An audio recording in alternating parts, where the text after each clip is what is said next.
Marijuana History 101, or should I say extremely brief Marijuana History 101. It's big, complicated, and we'll only be able to scratch the surface, so let's get started. The first thing that strikes one as odd when looking at the history of marijuana, which is also known as cannabis, is how very much legal it once was. In fact, it wasn't only legal, it just happened to be one of the largest agricultural crops in the world, including the United States. You see, cannabis can also be hemp. And just what is hemp? Well, it's by and large the most robust, durable, natural soft fiber on the face of this planet. Up until 1883, and for thousands of years before, cannabis hemp was the largest agricultural crop in the world. It had thousands of uses and products.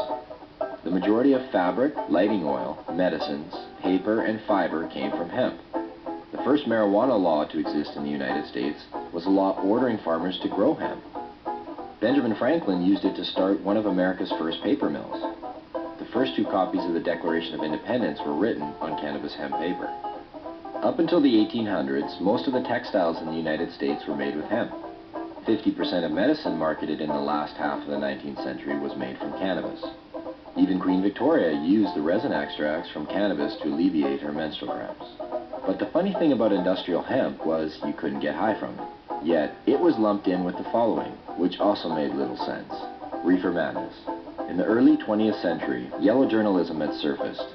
Articles depicted blacks and Mexicans as frenzied beasts who would smoke marijuana, play devil's music, and heap disrespect and viciousness on the readership, a majority of which happened to be white. Some offenses included looking at a white woman twice, laughing at a white person, or even stepping on white men's shadows. And this ended up leading to a law in the form of a tax stamp. A tax stamp that would not only include marijuana, but also hemp and cannabis medicines. It speculated that hemp's potential for an abundance of new products was going to be in direct competition with other sources. And this, added to the reefer madness, led to the eventual downfall of all forms of cannabis. Popular Mechanics magazine had actually prepared an article entitled New Billion-Dollar Crop. Hemp was touted as being able to produce more than 5,000 textile products from its thread-like fiber and more than 25,000 products from its cellulose, ranging from dynamite to cellophane. Its superiority as a source for paper was also becoming known, especially with the development of hemp processing equipment. Now, the new Marijuana Tax Act was all fine and dandy, except for one thing. If you wanted to grow hemp, you needed to buy a stamp, but they weren't giving any out to anybody. And so, in effect, all forms of cannabis became illegal. Things pretty much stayed that way until World War II, when the government decided that hemp once again was a good thing and produced a video, Hemp for Victory. But by the time the war was over, hemp again became bad.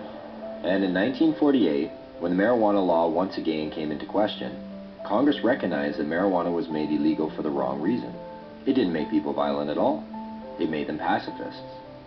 The communists would use it to weaken America's will to fight. Congress now voted to keep marijuana illegal for the exact opposite reason they had outlawed it in the first place. And all through the years, report after report, commissioned by everybody, from the mayor of New York to the president of the United States, has come back with the view that marijuana should have no criminal penalty attached to it. Yet, marijuana remains as illegal today as it did nearly 70 years ago.